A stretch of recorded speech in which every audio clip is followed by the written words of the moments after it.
ছয় ঋতুর দেশ বাংলাদেশ। এমন ছয় ঋতুর দেশ আর পৃথিবীর কোথাও নেই। আমরা খুবই ভাগ্যবান যে আমাদের ছয়টা ঋতু আছে, কিন্তু এখন আর সেই ছয় ঋতু নেই। এখন তো সব একই রকম, সারা বছরই গরম। তবে এখন শরৎকাল। দেখো, শরৎকালের আকাশটা কিন্তু ভীষণ সুন্দর। আমার কাছে কিন্তু খুব ভালো লাগে আকাশ দেখতে। এত সুন্দর আকাশ, মনটা আসলে কি বলবো, মন ভালো হয়ে যায় এত সুন্দর আকাশ দেখে। কার কার আকাশ দেখতে ভালো লাগে আমাকে একটু কমেন্টস করে জানাও। তো হ্যালো সবাইকে, কেমন আছো তোমরা সবাই? আশা করি ভালো আছো, সুস্থ আছো। আবারও নতুন একটা ব্লগ নিয়ে হাজির হলাম তোমাদের মাঝে। আশা করি ভালো লাগবে।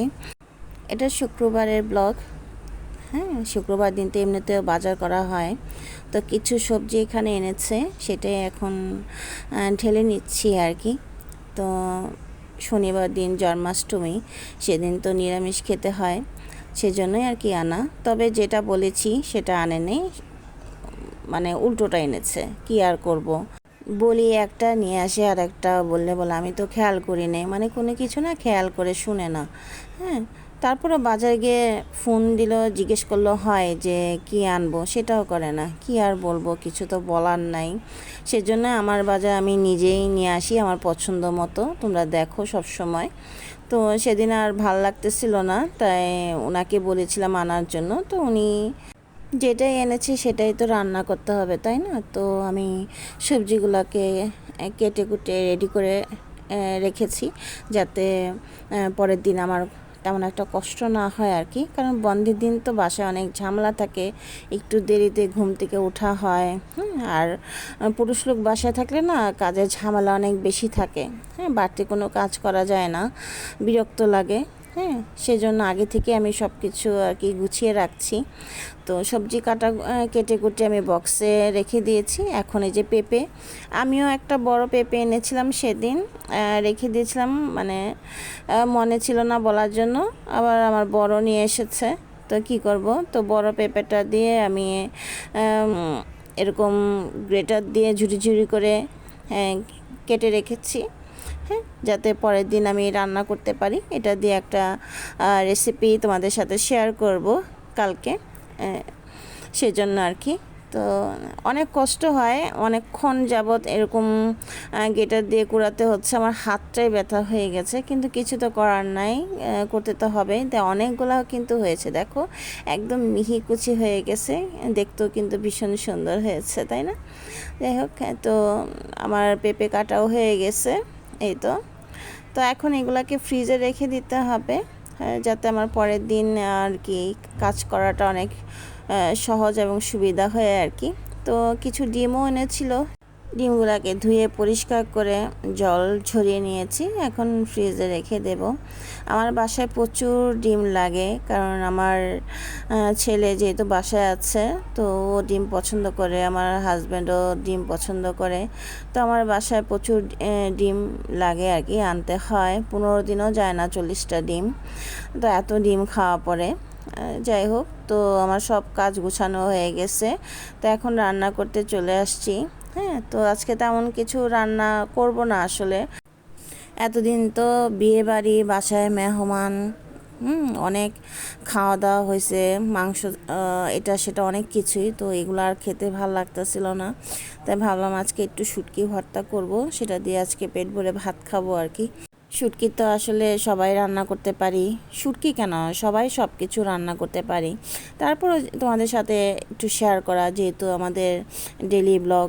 হ্যাঁ, তো কিছু না কিছু তো দেখাতে হয়। তো আজকে যা রান্না করছি তাই তোমাদের সাথে আজকে একটু শেয়ার করলাম, এই আর কি। তো সেদিন ফ্রিজ পরিষ্কার করতে যে এই একটা মাছ রয়ে গেছে, রুই মাছ, ছোট রুই মাছ। তো সেটাই আজকে বের করে নিয়েছি, ভাবলাম এটা দিয়ে একটু ভর্তা বানাবো। তো মাছটাকে একটু ভেজে নিয়েছি, আর পেঁয়াজ ভাজা, মরিচ ভাজা দিয়ে একটু ভালো করে মেখে নেব আর কি, মাছ ভর্তা। তো অনেক দিন হয়ে গেছে, ফেলে দিতে তো আসলে খারাপ লাগে, ভাবলাম ভর্তা বানালে খাওয়া হয়ে যাবে আর কি, সেই কারণে। তো এই আর কি, যেহেতু রান্নাবান্না আসলে আমার করতে ইচ্ছে করছিল না আজকে, ভালো লাগছিল না আসলে, মনে হয় যেন মাঝে মাঝে কোথাও গিয়ে একটু ঘুরে আসি, বা যদি কোনো কাজ না থাকতো, কোনো রান্নাবান্না না থাকতো, কোনো টেনশন না থাকতো, তাহলে হয়তো জীবনটা অনেক সুন্দর হতো, তাই না? কিন্তু আমাদের মেয়েদের তো হাজারটা টেনশন, সংসারের টেনশন, ছেলে মেয়ে নিয়ে টেনশন তো আছেই, সেটা তো আর বলে বোঝানো যাবে না, তাই না? তো যতই দিন যাচ্ছে মনে হচ্ছে যেন অলসতা শরীরের মধ্যে ভর করছে। হ্যাঁ, এখন আর তেমন কাজ করতে ইচ্ছে করে না, রান্না করতে ইচ্ছে করে না, ভালো লাগে না কেন জানি, মানে কোনো কিছুই ইচ্ছে করে না, আগের মতো সে এনার্জি শরীরের মধ্যে নেই আর কি। আমার এমন কোথাও যাওয়ার জায়গা নেই যে 2 দিন গিয়ে বেরিয়ে আসবো। হ্যাঁ, তো এই বাসার মধ্যে আমাকে থাকতে হয়, ভালো মন্দ সব কিছু মিলেই থাকতে হয়। আমি কেন, প্রতিটা মেয়েই থাকে, তাই না? মেয়েদের জীবনটা আসলেই অনেক কষ্টের, অনেক কিছুই আছে যেটা মেয়েরা সবার সাথে শেয়ার করতে পারে না। এই ভিতরে ভিতরেই কষ্টও পায়, আমিও পাচ্ছি কিছু একটা বিষয় নিয়ে। তো সেটা আর কি বলবো, সবার কাছে সব কিছু বলা যায় না, বললেও হয়তো তারা আমার কষ্টটা বুঝবে না। তো বলেই বা কী লাভ যদি আমার কষ্টই না বোঝে। আজকালকার আসলে কেউ কারোর কষ্ট বোঝে না, সবাই নিজেরটাই বোঝে। সংসারের কাজ, সংসার করতে করতে এমন একটা সময় আসে যে অনেক হাঁপিয়ে উঠি, তখন আর না কোনো কিছু ভালো লাগে না, সব কিছু মনে হয় যেন অন্ধকার, মনে অনেক অনেক কষ্ট মনের মধ্যে ভর করে যে এত কষ্ট করে আমি কি পেলাম, কি পেয়েছি? হ্যাঁ, কিছুই তো পাই নাই। 24 বছর সংসার জীবনে কি পেয়েছি আর কি পেলাম না, সেটার হিসাব মিলাতে গিয়ে দেখি হিসাবের খাতাটা শূন্যই রয়ে গেছে, সেখানে আর কোনো সংখ্যা বসেনি। সবাই বলে মেয়েদের 2টা বাড়ি, একটা বাবার বাড়ি, একটা স্বামীর বাড়ি, কিন্তু দিন শেষে কিন্তু মেয়েরা খুবই অসহায়, তাদের নিজের বলে কোনো বাড়ি নাই, নিজের বলতে কিছুই নাই, সব অন্যের জন্য, অন্যের জন্য করে, অন্যের জন্য বাঁচে। সেই মেয়েদেরই এত অবহেলা, মেয়েরা অনেক নির্যাতিত, কিন্তু মুখ ফুটে কিছু বলতে পারে না। খুবই কম সংখ্যক মেয়ে আছে অতি ভাগ্যবান, তাদের স্বামীর ভালোবাসা পেয়েছে, তাই না? সবাই তো আর অত ভাগ্য নিয়ে জন্মায় না। মেয়েদের রূপ, শিক্ষা আসলে এসব কিছুই না, আসল হচ্ছে তার ভাগ্য। ভাগ্যে থাকলে কালো মেয়েও কিন্তু অনেক সুখী হয়, অনেক ভালো জীবনসাথী পায়। হ্যাঁ, অনেক সুন্দর মেয়ে আছে জীবনে অসুখী। এটা আসলে ভাগ্য, পুরোটাই ভাগ্য মেয়েদের। যাই হোক, অনেক কথা তোমাদের সাথে শেয়ার করলাম, কিছু মনে করো না। আজকে আমার মনটাও ভালো নেই, শরীরটাও ভালো নেই, তার জন্য হয়তো অনেক কিছু বলে ফেলেছি, ভুল কিছু বলে থাকলে ক্ষমা দৃষ্টিতে দেখো। দেখতে পেয়েছো আমার ভিডিওটা কিন্তু উল্টো হয়ে গেছে, ভিডিও করার সময় কিন্তু আমি এটা খেয়াল করিনি। যাই হোক, ভাবছিলাম যে এটা কেটে দেব, ভাবলাম যে না রেখে দেই, সেজন্যই তোমরা একটু ম্যানেজ করে নিও। তো লটকা শুটকি ভর্তা বানিয়েছি, মাছ ভর্তা বানিয়েছি, এখন এটা হচ্ছে খুদে ভাত।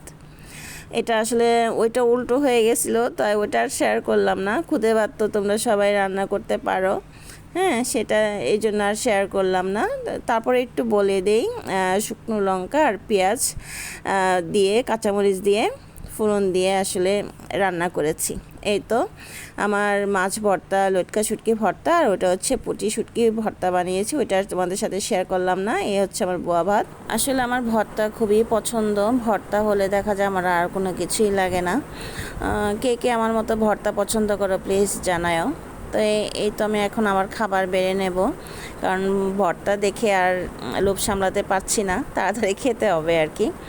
তো আজ এ পর্যন্তই, আবারও দেখা হবে নতুন কোনো ভিডিওতে। সবাই ভালো থাকো, সুস্থ থাকো।